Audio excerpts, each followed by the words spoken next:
이 선생님뿐만 아니라 우리에게도 인생에 큰 영향을 준 그런 한 사람이 분명히 있을 겁니다.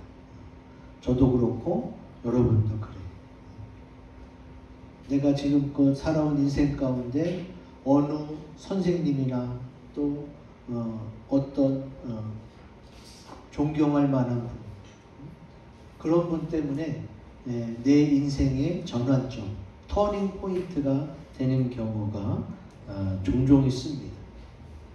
어떤 사람은 한 사람 때문에 인생이 망치기도 하지만 대부분 좋은 쪽으로 바뀔 때 그 사람을 더 기억하게 돼 있죠. 오늘 성경 말씀에서 주님은 말씀에 순종하는 한 사람을 강조합니다. 오늘 본문에 나온 사라를 주님께서 강조하고 있죠. 로마서 5장 19절에 보면 한 사람이 얼마나 중요한지를 기록하고 있습니다. 같이 읽습니다. 시작. 한 사람이 순종하지 아니함으로 많은 사람이 죄인 될 것 같이 한 사람이 순종하심으로 많은 사람이 의인이 되리라. 아멘. 여러분, 지금 동시대에 우리 지구에 많은 사람이 80억 넘는 사람이 살고 있어요. 근데 내 인생에 70년, 80년, 90년 되는 내 인생에 가장 큰 영향을 준 사람을 꼽으라고 한다면 한두 사람밖에 없습니다. 그만큼 한 사람이 중요합니다. 우리가 예수 믿는 사람으로서 우리의 죄를 용서받을 수 있었던 것은 뭐예요? 이 한 사람, 예수 그리스도의 한 사람의 순종이 어떻게 해요? 우리의 모든 죄를 대속하고 우리를 구원하신 줄로 믿습니다. 예수님 한 사람으로 우리가 구원받은, 그리고 이 땅에 사는 동안 우리도 어떤 한 사람 때문에 더 영향력을 끼치는 좋은 한 사람이 될 수 있는 것입니다. 오늘 말씀을 통해서 나 한 사람으로 인해서 우리 주님이 기뻐하시는 그런 하나님의 나라가 이루어지기를 주의 이름으로 기원 드립니다. 아멘. 그러면 나 한 사람으로 주님의 뜻이 이루어지게 하려면 어떻게 해야 되느냐? 그거 굵은것이 같이 읽어봅니다. 시작. 주님을 믿음으로 행동해야 합니다. 아멘. 오늘 본문 11절에 나오죠. 믿음으로 사라 자신도 나이가 많아 단상하였으나 잉태할 수 있는 힘을 얻었으니 이는 약속하신 이를 미쁘신 줄 알았습니다. 이렇게 기록하고 있습니다. 오늘 본문에 보면은 사라가 믿음으로, 믿음. 그리고 미쁘시다는 말도 믿을만하다는 얘기예요. 성경 한 절 말씀에 무려 2번씩이나 믿음에 대해서 강조하고 있습니다. 그러므로 우리가 주님을 믿는 것, 또 믿음으로 행동하는 것, 이것을 하나님께서 원하신다는 것을 말씀을 통해 알고 우리에게 알려주고 있습니다. 그리고 히브리서 11장은 유명하죠. 뭘 기록합니까? 믿음이 없이는 하나님을 기쁘시게 하지 못한다 하고 히브리서 11장에 여러 번 강조하고 있습니다. 11장 6절 말씀 같이 읽습니다. 시작. 믿음이 없이는 하나님을 기쁘시게 하지 못하나니 하나님께 나아가는 자는 반드시 그가 계신 곳과 또한 그가 자기를 찾는 자들에게 상 주시는 이심을 믿어야 할지니라. 아멘. 우리가 하나님이 살아계심도 알고 믿고 또 믿어서 오늘 주일날 교회 예배드리러 왔어요. 하나님은 눈에 보이지도 않아요. 우리 또 손에 만져지거나 잡혀지지도 않습니다. 그렇게 실체가 보이거나 만져지지 않는데 우리는 살아계심을 체험했고 믿어요.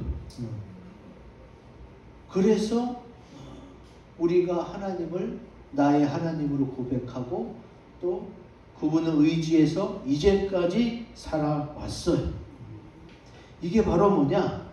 이게 하나님이 살아계심을 분명히 지금 나는 믿고 있고, 다른 사람이 뭐라 그래도 나 하나만큼은, 나 한 사람만이라도 주님은 살아계셔. 그리고 주님은 이걸 원하셔. 그리고 주님이 이걸 원하시기 때문에 다른 사람은 안 할지라도 나 한 사람만이라도 난 주님 뜻대로 할 거야 하는 그런 믿음을 통해서 하나님께서 그 뜻을 이루시고, 그런 믿음을 가진 우리를 하나님이 구원하시는 줄로 믿습니다. 아멘. 주님께서는 다 믿음으로 인도하시고 역사하세요. 그런데 우리가 가끔 믿지 못할 때도 있어요. 믿음으로 하는 행동도 많지만 믿음이 안 가거나 믿지 못할 때가 있어요. 여러분 주로 언제 믿음이 안 생기니까요? 믿음으로 행동하지 못하는 이유 중 하나는 남들은 어떻게 하나? 남들은 어떻게 믿지? 남들 신경 쓰다가 믿음을 놓치는 경우가 있어요. 주일날 매주 교회 나가던 사람이, 자기가 잘 아는 교회 다니는 사람이 오늘 교회 안 나간다는, 아니 너 교회를 빠지려고? 너 매주 교회 나갔었잖아. 글쎄 오늘 일이 있어서 못 나가. 이게 단호하게 말하는 걸 보고 주일날 교회 가려고 했던 사람이 저렇게 빠져도 되나? 나도 한번 빠져볼까? 여러분, 믿음은 하나님과 나와의 관계예요. 하나님이 살아계심을 내가 믿고 그 믿음의 행위로서 기도도 하고 예배도 드리고 헌금도 하고 그러는 거예요. 근데 같이 예수 믿는 사람이 어떻게 한다고 그러면 그 사람한테 영향을 받아. 원래는 안 받아야 됩니다. 왜? 믿음은 하나님과 나와의 관계. 하나님이 정말 살아계시고 나는 그것을 믿어서 나는 하나님 말씀대로 살려고 하는 거.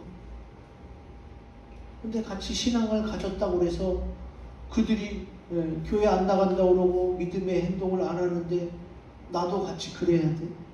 그리고 저 사람도 그러는데 나도 한번 해볼까?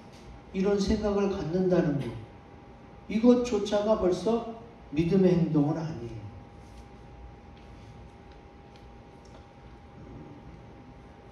유독 한국 사람들이 거기에 약해요. 남들은 어떻게 하나? 다른 사람들의 시선을 의식하고 자꾸 명분을 찾아. 내가 하나님이 살아계시고 믿는 것을 왜 자꾸 딴 사람에게서 원인을 찾고 이유를 찾아요? 그럴 필요가 없습니다. 주님께서는 내 믿음을 보고 그 믿음에 따라서 복도 주고 길도 열어주시고 인도하시는 믿음의 주. 근데 왜 내가 다른 사람, 저 사람이 교회 나가는지, 저 사람이 헌금을 얼마나 하는지, 저 사람이 기도를 몇 번 참석하는지, 이런 걸 내가 왜 따지고 있어? 여러분 보험이나 영업하시는 분들은 어떻게 해요? 사무실에다가 그래프를 다 그려놔요. 누구 얼마 그래프를 그려놓고 누구 잘했다 막 박수 쳐주고 딴 사람도 열심히 하세요. 그러기 위해서 이걸 다 비교하고 평가하고 그럽니다. 근데 교회는 그런 것이 아니거든요. 교회 우리가 교회 누가 출석했고 헌금 얼마 했고 누가 이런 거 어디다 써놨어요? 그런 거 없잖아요. 대부분의 교회가 그런 걸 하지 않습니다. 왜? 각자 하나님을 믿고 하나님을 사랑하고 하나님을 기쁘시게 하고 또 하나님이 원하시는 대로 살려고 노력해라. 이게 성경이 가르치는 거예요. 근데 옆 사람이 하면 같이 하고 안 하는 것 같으면 너도 슬쩍 빠져도 되고. 이 눈치 보면서 할 거면 믿음이 왜 필요해요? 그 사람 따라다니면 되는 거지. 그냥 난 잘 모르니까 남들 하는 만큼만 하려고 해요. 여러분, 그게 좋아 보일 수도 있어요. 중용처럼 느껴질 수가 있어요. 남들 하는 만큼만. 더 넘치지도 않고 또 모자라지도 않게 다 그 정도만 하려고. 여러분, 그 정도가 목표이면 반드시 믿음이 떨어지게 되어 있어요. 믿음은 점점 더 하나님께 나아가는 거고 좋아지는 거고 성장하는 거예요. 그래야 그 믿음을 유지할 수가 있어요. 왜? 세상이 더 악해져 가거든요. 세상은 더 흉흉해지고 날로 악해져 가고 마귀가 더 기세를 부리고 있다는 거예요. 그러면 어떻게 해요? 그만큼 우리의 믿음이 자라야 그것을 유지하고 견뎌낼 수 있어요.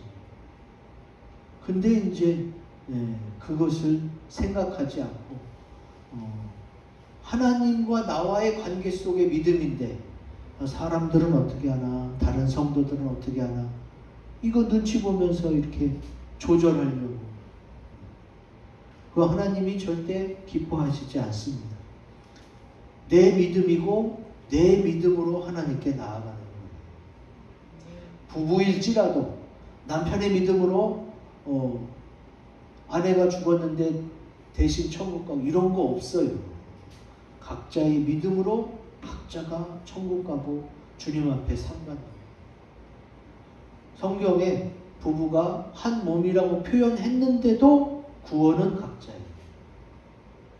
여러분, 믿음을 가지고 비교 평가하고 남들 어떻게 하나 그렇게 볼 필요는 없습니다. 왜? 그거는 우리의 믿음을 떨어뜨리게 하기 위해서 마귀가 그러기 때문에 그래요. 또 성경에서는 믿음을 뭐라고 얘기하느냐? 로마서 14장 23절 같이 읽습니다. 시작. 의심하고 먹는 자는 정죄되었나니 이는 믿음을 따라 하지 아니하였기 때문이라. 믿음을 따라 하지 아니하는 것은 다 죄니라. 아멘. 내가 분명히 교회 나오고 기도도 하고 주님을 믿는 마음은 있는데 내 하루 24시간 일거수일투족이 다 믿음으로 했었나? 그건 아닌 것 같은데 그러면 나는 죄를 많이 졌겠네? 이렇게 생각하실 수도 있어요. 여러분, 식사하기 전에 잠깐 기도하잖아. 그러면 식사 시간이 30분이든 1시간이든 2시간이든 내가 주님께 기도하고 감사히 먹는다는 그 기도 때문에 어떻게 해요? 식사 시간 동안은 다 어떻게 믿음을 따라 하게 되는 거예요.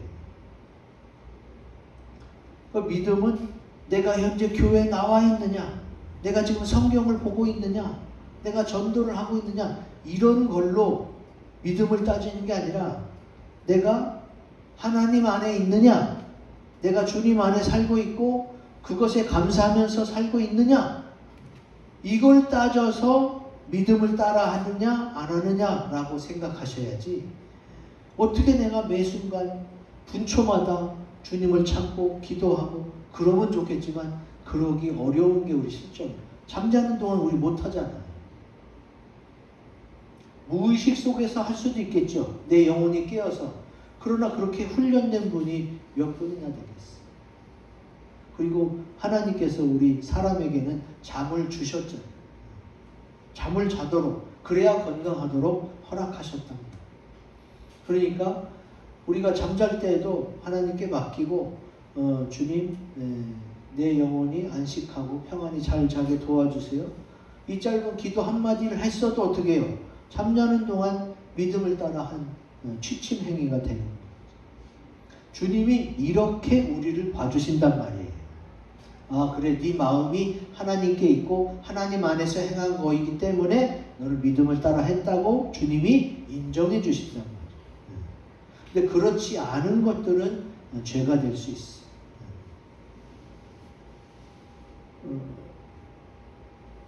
예수님이 바다 위를 걸어왔어요. 베드로가 그걸 보고 주님이시거든 저에게 명하여 저도 바다 위를 걷게 해주세요. 그래서 예수님이 와라. 그래서 베드로가 주님 바라보고 믿을 때는 사람인데도 정말로 바다 위를 걸었어요. 믿었을 때는. 근데 어떻게? 자꾸 바람이 세지고 파도가 높아지고 막 여러분 바다 위를 떠서 걸은 게 아니에요.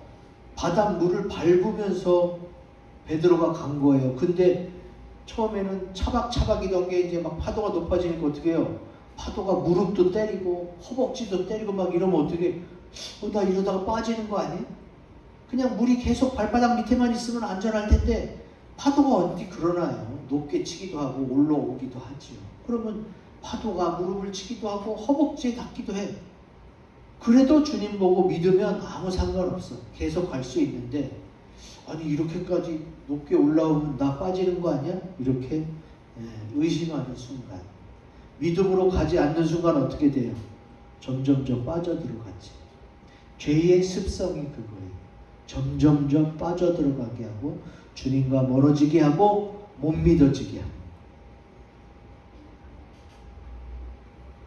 그래서 믿음으로 따라하지 아니하면 하나님과 멀어지게 되고 죄를 범할 수밖에 없게 된다라고 주님이 주의를 주시는 거죠.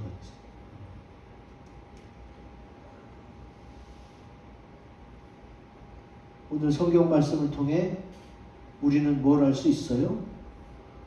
믿음을 따라하지 아니하는 것도 죄고, 그리고 또 구원도 믿음으로 받고, 그리고 하나님의 놀라운 기사와 이적도 다 믿음으로 일어나요. 주님의 세계는 믿음의 세계예요. 믿음의 세계. 우리 주님이 다시 오셔서 공중에 살아 끌어올라갈 때도 그것도 역시 믿음으로 되는 줄 믿습니다. 처음부터 끝까지 다 믿음이에요. 우리 사실 육신의 눈으로는 주님이 안 보이잖아요. 이 육신의 손으로 아무리 만져도 주님이 안 만져지잖아요. 근데 계신 걸 내가 알아. 믿어.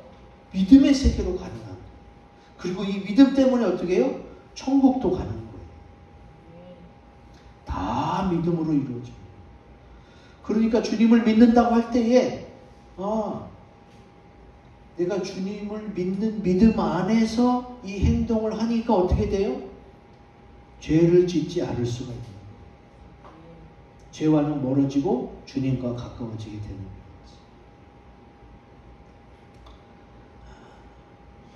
내가 주님이 살아계심을 알고 있고 또 그분이 나를 지키시고 보호하시고 사랑해 주신다는 것을 믿으면 우리는 마음이 평화될 수가 있어요.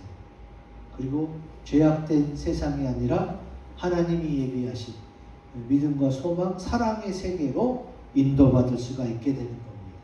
주님 오실 때까지 앞으로 계속해서 쭉 믿음으로 행동하시기 바랍니다. 아멘. 두 번째, 나 한 사람으로 주님의 뜻이 이루어지게 하려면 같이 읽습니다. 시작.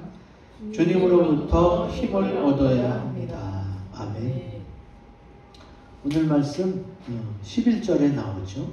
믿음으로 사라 자신도 나이가 많아 탄산하였으나 잉태할 수 있는 힘을 얻었으니 그랬어요. 오늘 말씀에 보면은 죽은 자와 같은 한 사람, 이게 바로 사라를 말합니다. 사라. 근데 왜 살아있는 사람을 죽은 자와 같은 한 사람으로 표현하느냐? 단산하였기 때문에 단산. 창세기에 보면은 사라가 생리가 끊겨졌다. 곧 폐경됐다는 거예요. 그러면 임신을 할 수가 없잖아요. 출산을 할 수가 없잖아요. 출산 못하는 게 왜 죽은 자와 같으냐? 우리나라도 어떻게 했어요? 여자들이 결혼해서 자녀를 낳지 못하면 7거지약, 그래서 7가지 악 중에 하나로 굉장히 홀대를 받았다는 거예요. 옛날로 거슬러 올라갈수록 여자들은 시집 와서 애를 낳아줘야 돼. 씨를 이어줘야 여자의 역할을 다한 거고 살아있는 사람으로 존중받았던 거예요. 그래서 아기를 낳지 못하는 단산한 사라는 어떻게 죽은 자와 같다 이렇게 표현하지. 근데 사라가 아기를 낳기 싫어했겠어요? 그건 아니잖아요. 그냥 선천성으로 불임이었던 거 아니면 무슨 사고를 당했던가 그래서 애를 못 낳았던 거예요. 자기는 낳고 싶은데 안 낳아지니까 어떻게 해요? 자기 종 하가를 자기 남편에게 들여보내서 애를 받을 정도로. 사라는 애를 원했던 여자예요. 근데 애를 못 낳았단 말이에요. 그러면 애를 생리가 끊겨지기 전에도 애를 못 낳았는데 생리까지 끊겼으니까 어떻게 애를 낳겠어요? 근데 어떻게 했어요? 잉태할 수 있는 힘을 얻었다 이렇게 성경은 표현하고 있습니다. 사라는 그걸 원하지 않았지만 우리에게 주어진 여건과 환경은 안 될 수 있는 그런 여건, 그 능력이 발휘되지 못하는 그런 환경일 수가 있어요. 사라처럼. 그럼 우리는 그걸 이겨내지 못할 정도로 무능해질 수밖에 없죠. 여러분, 우리가 몇 가지 잘해서 유능할 수 있어. 근데 못하는 게 더 많아, 우리가. 무능한 인간이 사실은. 유능한 인간이 되고 싶지만 사실은 못하는 게 더 많은 무능한 사람일 수가 있어요. 그걸 이겨내고 유능한 사람이 되면 좋겠지만 모두가 다 그렇지는 못하잖아요. 그렇게 우리가 무능할 때, 능력이 없다고 좌절하고 힘에 빠졌을 때 어떻게 해요? 주님이 힘을 더해 주십니다. 이사야 40장 29절 같이 읽습니다. 시작. 피곤한 자에게는 능력을 주시며 무능한 자에게는 힘을 더하시나니. 아멘. 우리가 능력이 없다고 할 때에, 내가 할 수 없을 그때에 우리 주님이 우리에게 힘을 더하시는 줄로 믿습니다. 아멘. 저도 주님이 힘을 주셔서 이렇게 수십 년째 똑같은 성경을 가지고 계속 설교를 하는 거예요. 내 머리에서 어떻게 이게 다 나오겠어요?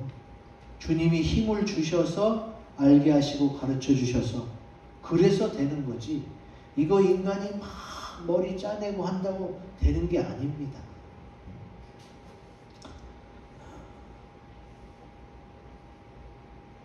주님이 주시는 힘을 얻은 상태에서는 내가 무능할지라도, 내가 그런 힘이 없다 하더라도 어떻게 해요? 그것을 다 감당할 수 있도록 도와주신다. 제가 아는 어떤 목사님도 영어를 잘 못해. 근데 필리핀에 있는 선교사님이 설교를 부탁했어. 몇 번을 거절했는데 이번에는 성전을 완공해서 거기서 감사 예배를 드리는데 안 할 수가 없잖아 이제.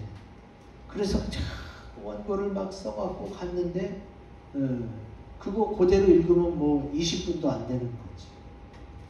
근데 이분이 자기도 놀랐대. 1시간 15분을 설교했대. 영어로, 순전히 영어로. 자기가 준비한 것보다 왜 3배, 5배 이상 한 거예요. 막상 서니까 하나님이 주시는 힘으로 나도 모르게 막 술술 나가고 단어도 생각나고 막 자기도 놀랬다는 거예요. 여러분, 주의를 하다 보면 저같이 목회자인 경우는 특히 더 그렇습니다. 주님이 막 힘을 주고 막 도와주고 막 인도하시는 게 막 느껴질 때가 있어요. 그래서 주의 일을 할 수 있는 거예요. 그리고 저뿐만이 아니에요. 저는 예수 믿는 목사라서 그렇지만 우리 교회 김미화 권사님 남편은 예수 믿지도 않아. 교회도 안 와. 근데 그분이 자기 와이프한테 뭐라고 그러는 거예요?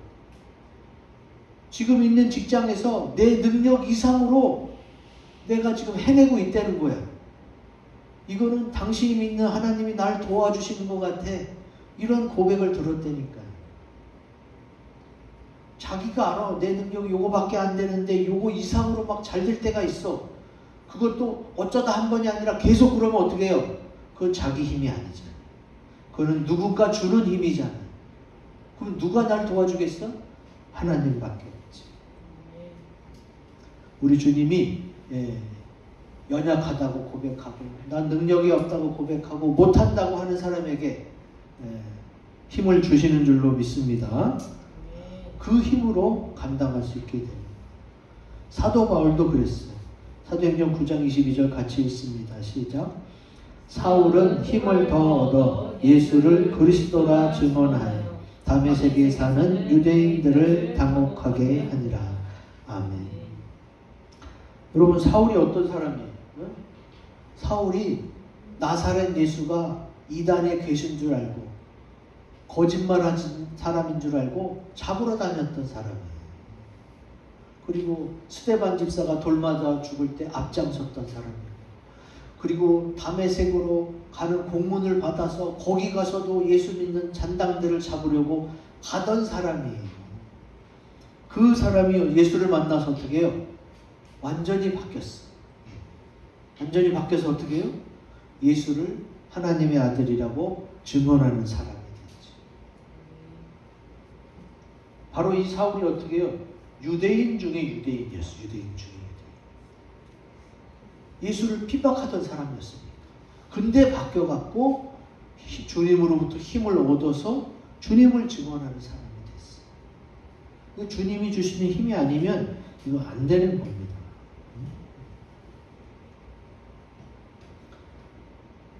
이제 여러분 어떻게 하시겠어요? 그래도 나는 옆 사람이 해야 나도 하지 나 혼자 먼저 나서지는 못하겠어요. 그거는 하나님이 주신 생각이 아닙니다. 여러분 분명히 아셔야 돼요. 하나님은 어떻게 해요? 한 사람 한 사람 불러요. 그냥 여러 불러놓고 네가 해 이게 아니에요. 하나님은 한 사람 한 사람 부릅니다. 그러면 지금 당장 앞에 선 사람, 나선 사람은 나밖에 없어. 근데도 나는 하나님이 불렀고 하나님이 힘을 주니까 어떻게? 하나님을 의지해서 주님으로부터 힘을 얻어서 나 한 사람만이라도 주의 일을 해야겠다. 이런 사람이 되시기 바랍니다. 주님은 그 사람을 통해 놀라운 일을 행하시는 거예요. 이 비밀을 알게 되면 이제 우리나라 사람의 특징이 뭐예요? 괜히 나서서 문매를 맞지 말아라. 이게 보통 사람들이 하는 얘기예요. 근데 지금 주님은 나서라는 얘기가 아니라 하나님의 뜻이 이건지 네가 분명히 알았으면 너 한 사람만이라도 그 일을 하기를 원한다. 이게 하나님의 뜻이에요. 그러면 다른 사람은 안 해도 나 하나만이라도 해야겠으니까 어떻게 믿음으로 가는 거지.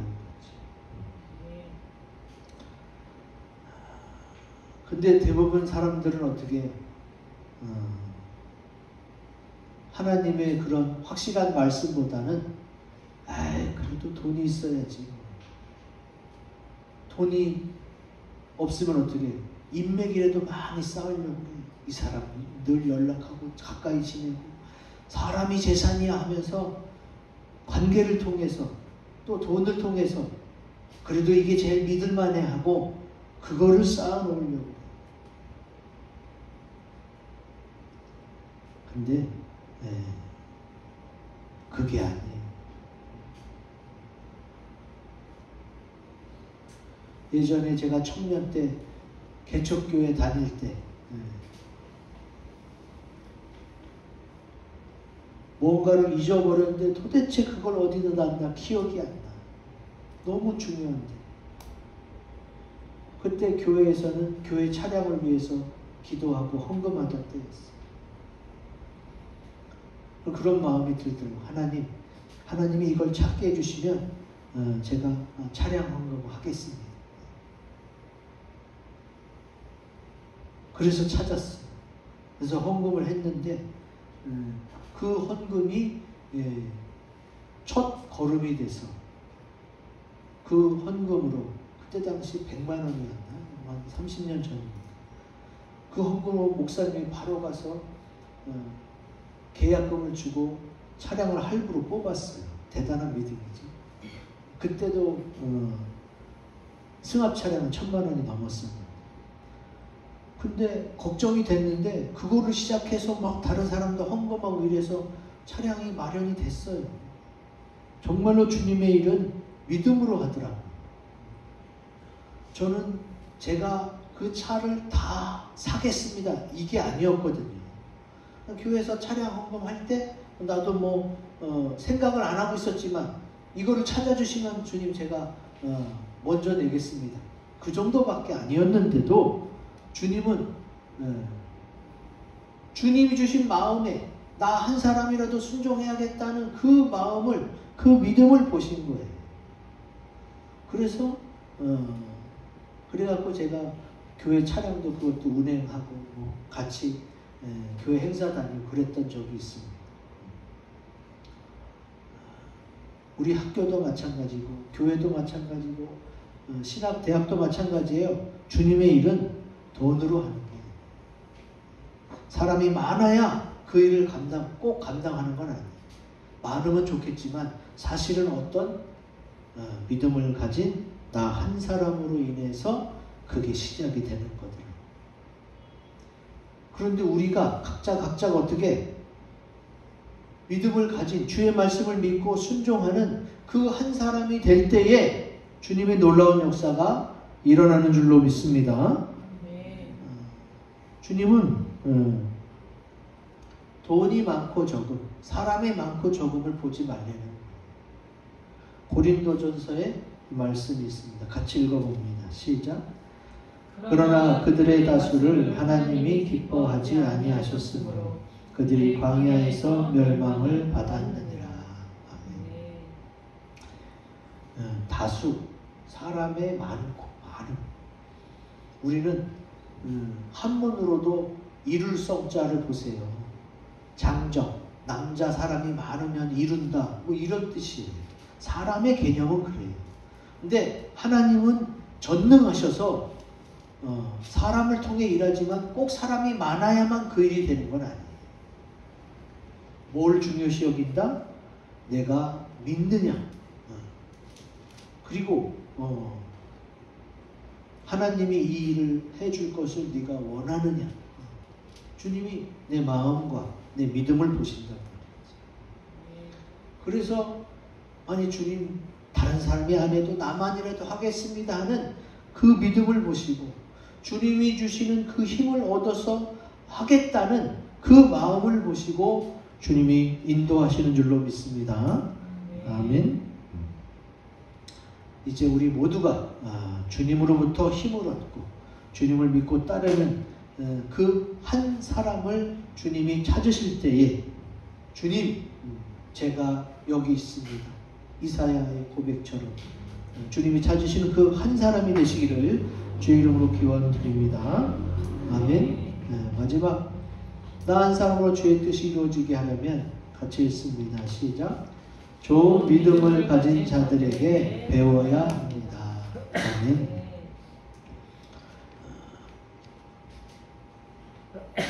디도서에 이런 말씀이 있어요. 같이 읽어봅니다. 시작.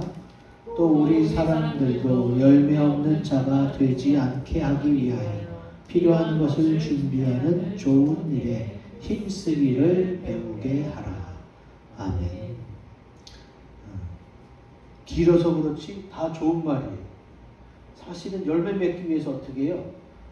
준비하고 이런 좋은 일에 힘쓰는 것을 배워라, 이 뜻이지. 이 세상의 모든 것을 다 알고 태어난 사람은 아무도 없어요. 여러분 아는 사람 중에 박학다식해 많은 것을 알고 있어. 그리고 굉장히 성숙한 사람이 있다 하더라도 그 사람도 그렇게 많이 알고 성숙해지기까지 어떻게 했어요? 배움의 과정을 겪었어요. 배우지 않고 성장하고 성숙한 사람은 없습니다. 열심히 배우고 익히고 또 그렇게 되려고 노력해서 그래서 존경할 만한 언행을 하는 성숙한 인간이 되는 거지. 자, 그러면 주님께서 사라 한 사람을 통해 많은 믿음의 후손을 배출하셨는데, 그러면 사라는 누구에게 배웠을까? 이 내용은 성경에 없습니다. 성경에 기록된 것을 유추해서 우리가 알아내는 수밖에 없어요. 사라는 누구에게 배웠을까요? 남편인 아브라함이 75세, 75세 될 때까지 아브라함과 사라에게는 자녀가 없었어요. 75세에 우상을 만드는 직업을 하고 있는 아브라함에게 하나님이 나타나셔서 내가 너의 후손을 창대하게 하리라. 이 얘기는 뭐예요? 너에게 아들을 줄 것이고 그 아들의 후손이 많아질 것이다. 자녀를 못 낳는 자녀가 없는 가정에 하나님이 자녀를 주겠다고 그러니까 어떻게 해요? 자기가 만들던 그 수많은 우상을 다 버리고 내가 하나님을 믿겠습니다 하고, 하나님이 가라 하는 대로 갈 바를 알지 못한 상태에서 나아갑니다. 여러분, 지금같이 발전한 시대에도 이민을 가려면, 다른 나라에 가서 살려면요, 최소한 3년에서 5년은 준비해야 돼요. 왜? 가서 직업을 얻어야 될 거 아니에요. 먹고 살아야 될 거 아니에요. 지금 같은 시대에서도 그렇단 말이에요. 이렇게 인터넷이, 온라인이 잘 돼 있는 시대에서. 근데 그 몇천 년 전에 물설고 낯설은 땅으로 가서 어떻게 먹고 살겠어요? 정말로 하나님이 말씀하신 대로 내 친척과 아비집, 고향을 그렇게 떠나서 어떻게 했어요? 가나안 땅으로 오게 됐는데, 이 선택 자체가 뭐예요? 내 사랑하는 아내와 아들을 얻고 가족이, 내 후손이 축복받게 될 것을 믿고 시작하는 거예요. 어떤 상태에서? 갈 바도 알지 못한 상태에서. 우리가 요 근래를 가더라도 모르는 길은 내비게이션 찍고 갑니다. 근데 이역만리 타국을 가는데 갈 바를 모르고 떠나.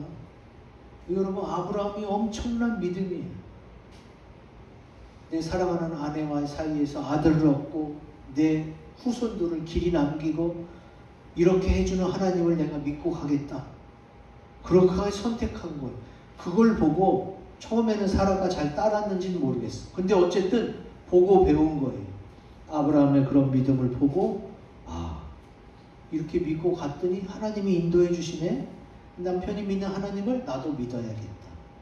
그렇게 믿음으로 받아들였으니까 믿음으로 받아들인 그 사라를 통해 주님이 어떻게 해요?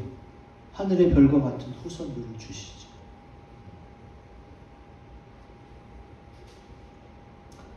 주님도 우리에게 배우라고 말씀하셨어요. 마태복음 11장 29절 같이 읽습니다. 시작. 나는 마음이 온유하고 겸손하니 나의 멍에를 메고 내게 배우라. 그리하면 너희 마음이 쉼을 얻으리니. 아멘. 여러분, 배우지 않고 그냥 얻어지는 것은 하나도 없습니다.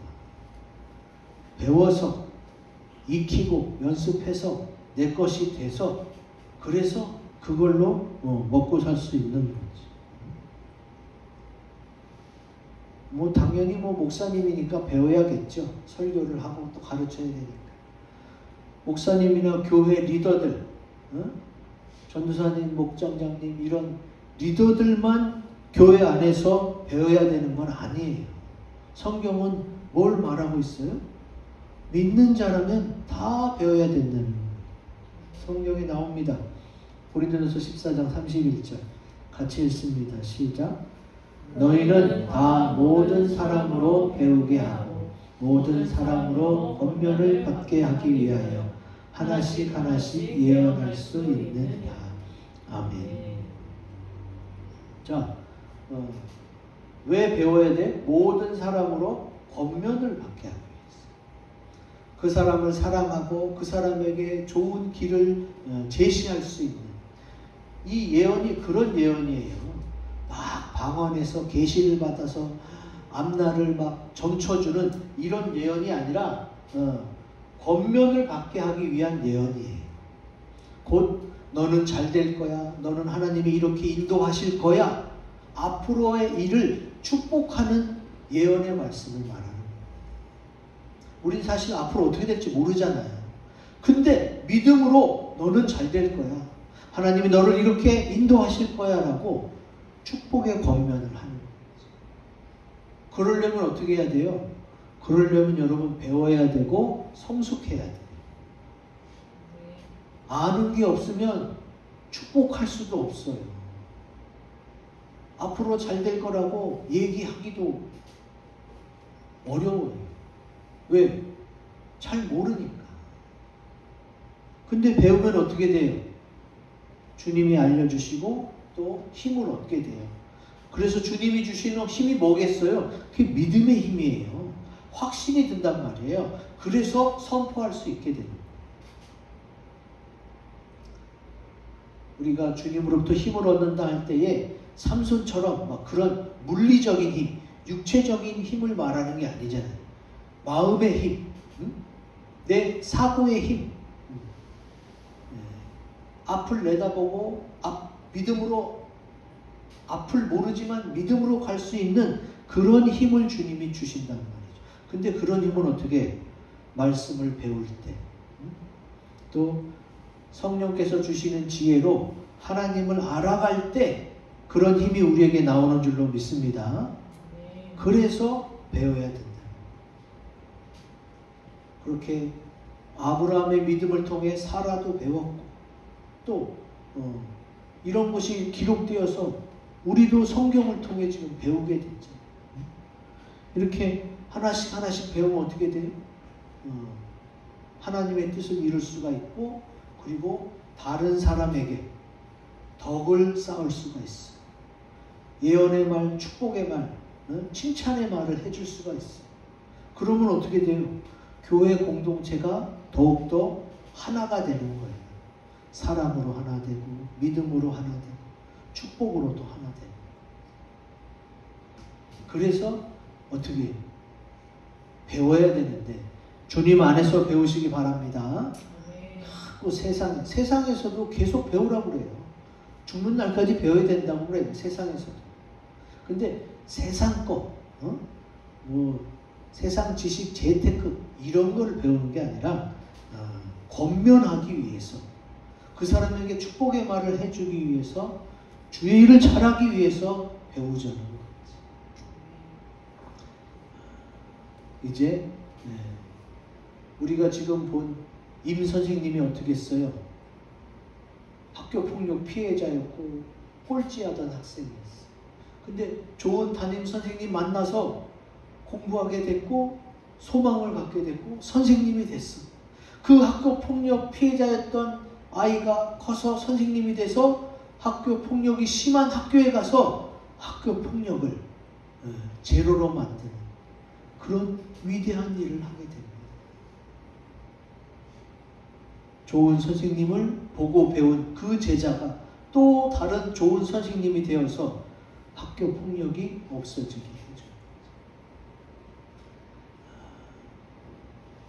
나도 믿음이 좋은 사람에게 배운 것이 그리고 나도 믿음이 좋은 사람이 되어서 또 나에게 배울 사람들이 계속 이어져 갈 수 있기를 주의 이름으로 기원 드립니다.